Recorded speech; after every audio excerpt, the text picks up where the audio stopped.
Nah, lepas itu saya masuk lagi ke poin yang lain.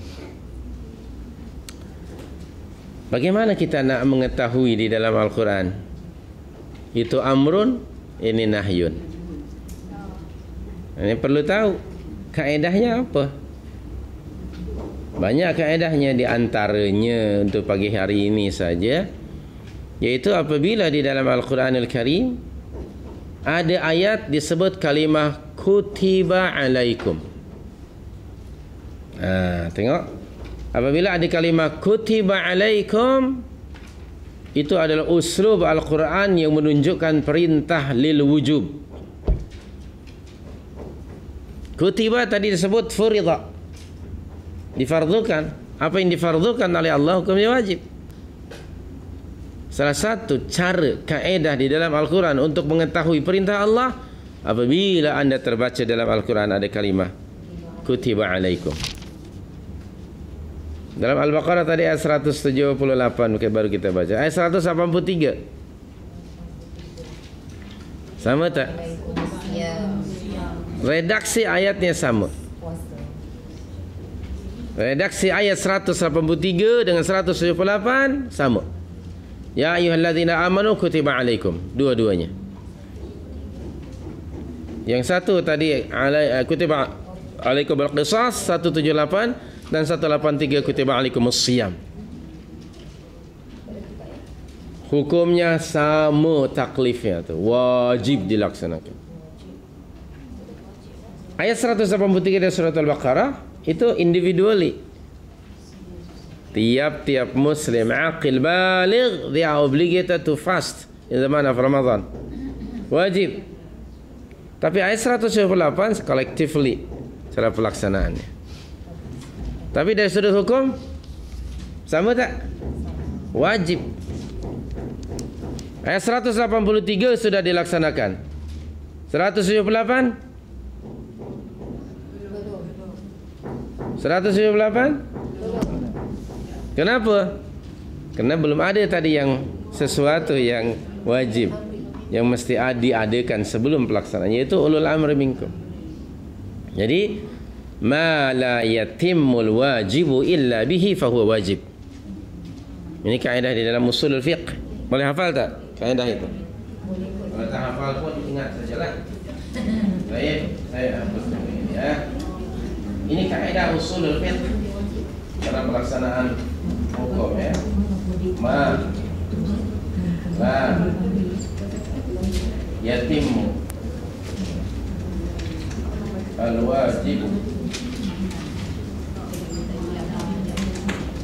ma la yatimul wajibu illa bihi fahuwa wajib.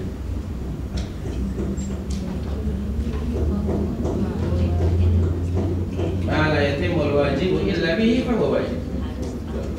Suatu kewajiban yang tidak akan sempurna, tidak akan dapat dilaksanakan illa bihi, kecuali dengan sesuatu itu, bahwa wajib. Maka yang sesuatu itu hukumnya juga wajib. Dalam ini Allah mewajibkan kepada kamu al-qisas fil qatla, wajib. Ia tidak akan dapat dilaksanakan illa bihi. Sudah bihi di sini apa? Yaitu ulul amri. Maka melaksanakan, mengadakan ulul amri itu hukumnya wajib. Nah, sekarang tidak ada ulul amri, so do not expect ayat 178 dapat dilaksanakan. Apabila tidak ada ulul amri dan tak kisah, maka semua umat Islam muslim aqil baligh berdosa. Tahu juga, tahulah saya dosa. Semua orang tahu dosa. Berdosalah saya. Nah kan? Nah kan? Semua berdosa. Semalam saya baca dalam putus saya mingguan. Besar sekali, berdosalah saya. Tahu juga dosa. What do you mean? Ustaz, baca topik pun mana nak baca dah. Pernah nak baca. Dia highlight kan Fa'ala kulli hal, bukan sekedar tahu. Pelaksanaan itu.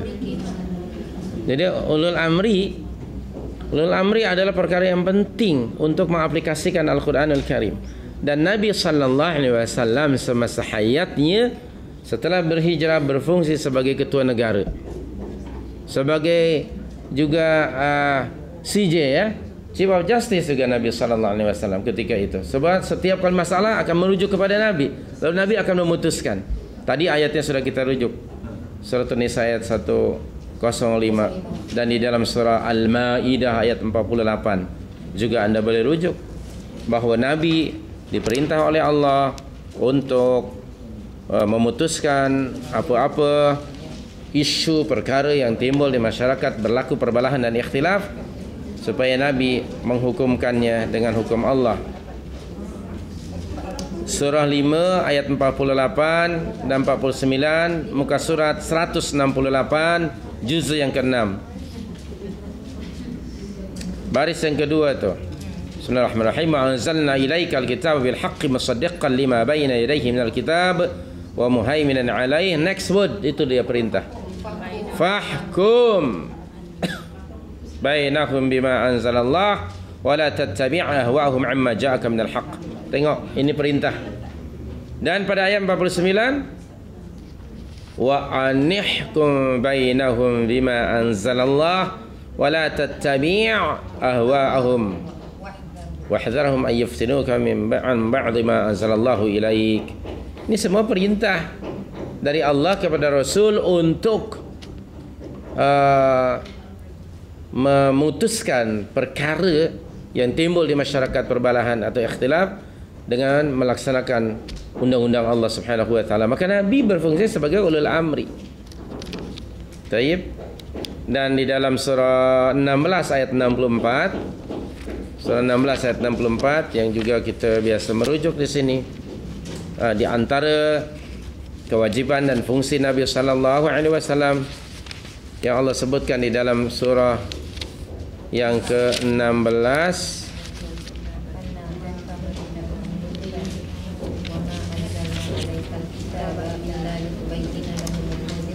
illa litubayyina lahumul ladzi ikhtalafu fi. Itu dia, illa litubayyin. Wa ma anzalna 'alaikal kitaba, dan kami tidak menurunkan kepada kamu Al-Quran ini illa, melainkan di antara tugas kamu, litubayyinal ladzi ikhtalafu fihi, supaya kamu menjelaskan kepada mereka apa yang mereka perselisihkan itu. Dan tidak hanya di sini menjelaskan, tetapi tahkim, untuk melaksanakan hukum itu, undang-undang. Dan kita sudah baca dahulu surah 4 ayat 65, mesti dijadikan Muhammad SAW sebagai hakim bagi kamu dalam berbagai perselisihan yang berlaku. Qauluhu ta'ala, bismillahirrahmanirrahim, fala wa rabbika la yu'minun hatta yuhakkimuka fima syajara bainahum. Itu dia, hatta yuhakkimuka fima syajara bainahum. Jadi yuhakkimuka itu mereka menjadikan kamu sebagai hakim dalam perbalahan yang berlaku di kalangan mereka. Jadi wajib mengadakan ulul amri. Maka setelah kewafatan baginda sallallahu alaihi wasallam, yang menggantikan pemerintahan Rasul meneruskannya ialah disebut al-khulafa ar-rasyidun al-mahdiyun di kalangan para ashabu Rasulullah, terutama yang 4 itu. Dan selanjutnya mereka itu sebagai implementer daripada Al-Quran. Kalau tidak ada pemerintah, maka Al-Quran berupa buku saja. Zaman kita hari ini Al-Quran tidak berada di bumi. Dia tidak bertapak pada bumi yang nyata. Kalaupun ada, hanya sebagian-sebagian. Kutiba alaikumus siyam, kita laksanakan berpuasa baru saja sebulan yang lalu. Tapi kutiba alaikumul qisas, orang yang tadi berpuasa bangkit menentang, padahal dia puasa tadi sebulan tambah 6 hari lagi. Bila dibaca ayat 178, dia bangkit. Mungkin dia terlalu banyak makan kue, bangkit. Dia pun terus bangkit. Dia kata apa? Ayat ini atau undang-undang ini irrelevant dan lain sebagainya. Na'udzubillah min